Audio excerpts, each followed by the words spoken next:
वक्फ bill पर लोकसभा में जोरदार हंगामा होने की उम्मीद जताई जा रही थी। दूसरी तरफ चंद्रबाबू नायडू और नीतीश कुमार क्या वह पूरी तरह से नतमस्तक हो चुके हैं और ये दोनों क्या आखिर में कुछ ताकत दिखाने की कोशिश करेंगे। उम्मीद ये लगाई जा रही है कम से कम मुसलमानों के लिए एक रस्म ही अदा करेंगे। वो चंद्रबाबू नायडू जो विजयवाड़ा के रोजा अफ्तार में बयानबाजी कर रहे थे और मुसलमानों के हकों की बात कर रहे थे, वो चंद्रबाबू नायडू भी अपनी 3 शर्तें मनवाकर खामोशी इख्तियार करे हुए हैं। खैर, भाजपा ने वक्फ संशोधन बिल लोकसभा में पेश कर दिया और बिल पेश कर रिजिजू जी बोले संशोधन बिल नहीं लाते तो संसद भी वक्फ की होती।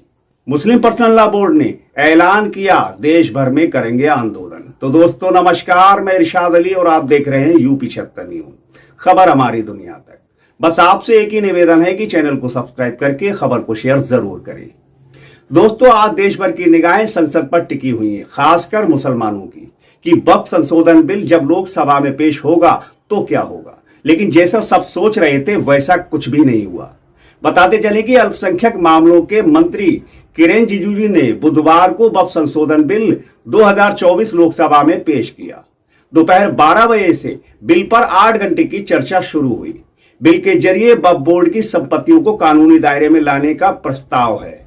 इस बिल को लेकर अल्पसंख्यक मामलों के मंत्री रिजिजू ने 58 मिनट अपनी बात रखी। उन्होंने कहा कि कांग्रेस के नेतृत्व वाली यूपीए सरकार ने 5 मार्च 2024 123 prime property Delhi Waqf board को ट्रांसफर कर दी। ऐसा लोकसभा चुनाव के ठीक पहले अल्पसंख्यक वोटों के लिए किया गया था, पर चुनाव हार गए। रिजिजू ने आगे कहा कि अगर हमने आज ये संशोधन बिल पेश नहीं किया होता तो जिस इमारत में हम बैठे हैं उस पर भी वक्फ संपत्ति होने का दावा किया जा सकता था। अगर प्रधानमंत्री मोदी की सरकार सत्ता में नहीं आती तो कई अन्य संपत्तियां भी गैर अधिसूचित हो गई होती। और फिर इसके बाद विपक्ष की ओर से कांग्रेस से सांसद गौरव गोगोई आए। उन्होंने कहा कि केंद्रीय मंत्री रिजिजू ने इस 5 मार्च 2014 को 123 प्राइम प्रॉपर्टी को दिल्ली वक्फ बोर्ड को ट्रांसफर करने का दावा किया। वह पूरा मिसलीड है, झूठ है। बिल संविधान के मूल ढांचे पर आक्रमण है। वहीं मुस्लिम पर्सनल लॉ बोर्ड ने इस पर आपत्ति जताई और मुस्लिम पर्सनल लॉ बोर्ड के प्रवक्ता डॉक्टर सैयद कासिम रसूल इलियास ने बिल की निंदा करते हुए कहा कि अगर यह बिल संसद में पास हो जाता है तो हम इसके खिलाफ देशव्यापी आंदोलन शुरू करेंगे।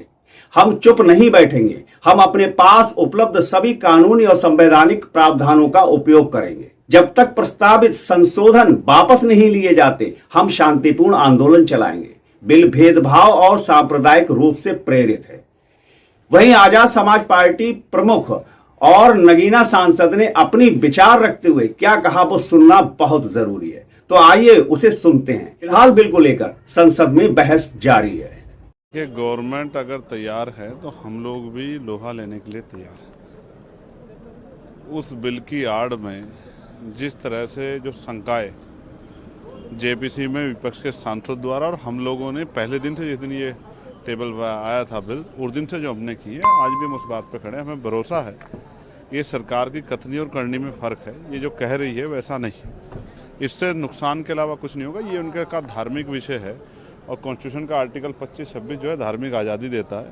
उस धार्मिक आज़ादी पर, धार्मिक क्षेत्र पर अतिक्रमण करने का काम सरकार कर रही है। हम लोग इसका पुरजोर विरोध करेंगे और जब तक हम में शक्ति रहेगी, जितनी शक्ति रहेगी उस तरह से हम जो है, चाहे हमें अंदर आंदोलन करना पड़े या बाहर सड़कों पे, हम अपनी जिम्मेदारी का निर्वहन करेंगे। लेकिन सरकार की अगर बात करें तो सरकार का साफ तौर पर कहना है कि जेपीसी बैठी, तमाम मुद्दों पर चर्चा है, विपक्ष की बातों को सुना गया, उन्होंने जो शंकाएं थी उसका निवारण किया गया और सबसे बड़ी बात ये मुस्लिमों के हित में है, महिलाओं के हित में है, तो आखिर इसमें ऑब्जेक्शन क्यों?